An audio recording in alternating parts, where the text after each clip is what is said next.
ప్రీతం ప్రధానమంత్రి నరేంద్ర మోడీ పుట్టినరోజు సందర్భంగా దేశవ్యాప్తంగా జరుగుతున్న సేవాపక్షం కార్యక్రమంలో భాగంగా బెల్లంపల్లిలో బీజేపీ నాయకులు స్వచ్ఛ భారత్ కార్యక్రమం నిర్వహించారు. పట్టణంలోని శంషీర్ నగర్ పీహెచ్సీ ఆసుపత్రి ప్రాంగణంలో ఈ కార్యక్రమం జరిగింది. పట్టణ అధ్యక్షురాలు దారా కళ్యాణి ఆధ్వర్యంలో ఈ కార్యక్రమం చేపట్టారు. ఈ కార్యక్రమంలో బీజేపీ మంచిర్యాల జిల్లా అధ్యక్షులు నగునూరి వెంకటేష్ గౌడ్ ముఖ్య అతిథిగా హాజరయ్యారు. రాష్ట్ర కార్యవర్గ సభ్యులు కొయ్యల ఏమాజీ, మాజీ ఎమ్మెల్యే అమరాజుల శ్రీదేవి తదితరులు ఈ కార్యక్రమంలో పాల్గొన్నారు.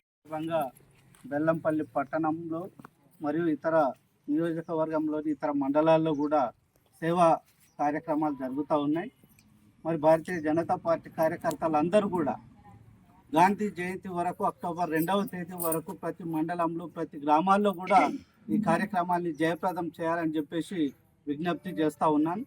మరి ఈరోజు ఈ బెల్లంపల్లి పట్టణంలో పరిస్థితి చూస్తే మున్సిపాలిటీలో అన్ని వార్డుల్లో కావచ్చు, లేదా ఈ ఆసుపత్రిలో కూడా చూసినా కూడా ఎక్కడ వేసిన గొంగలి అక్కడే అన్న చందంగా అభివృద్ధి లేకుండా మరి పరిసరాలు కూడా కనీసం శుభ్రంగా ఉంచుకున్నటువంటి పరిస్థితి కనిపించట్లేదు.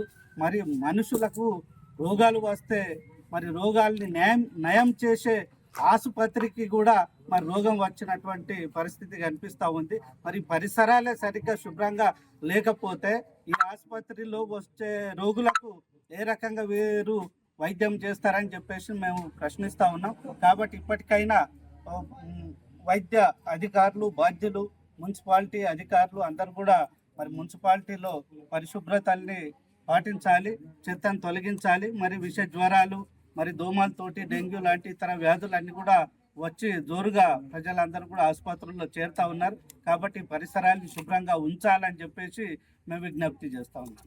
భారత్ మాతాకి జై, భారత్ మాతాకి జై. రక్తదాన శిబిరాలు, మొక్కలు నాటే కార్యక్రమం, అనేక కార్యక్రమాలు నిర్వహించడం జరుగుతూ ఉన్నది. ఇందులో భాగంగా ఈరోజు బెల్లంపల్లి ప్రభుత్వ ఆసుపత్రి లోపల పిచ్చి మొక్కలు చుట్టూ ఇక్కడ వీళ్ళు ఆసుపత్రిలా మరి ఏం ట్రీట్మెంట్ చేస్తారో నాకైతే ఏమో తెలియదు, కానీ ఇందులో పాములు, తేళ్ళు భయంకరమైనటువంటి స్థితి లోపల ఇవి ఉన్నాయి. అలా పోవడానికి కూడా భయం అవుతా ఉన్నది. అటువంటి పరిస్థితి లోపల భారతీయ జనతా పార్టీ కార్యకర్తలు వాళ్ళ శక్తి మేరకు అయినంత మేరకు కొంత పరిసర ప్రాంతాలన్నీ కూడా శుభ్రం చేసినాం. కానీ ప్రభుత్వము ఇంత వసతి కల్పించి ఇంత డబ్బులు వెచ్చిస్తూ ఉంటే స్వచ్ఛ భారత్ పేరు మీద ప్రభుత్వ అధికారుల వ్యవహారం అయితే నాకు ఏం నచ్చలే.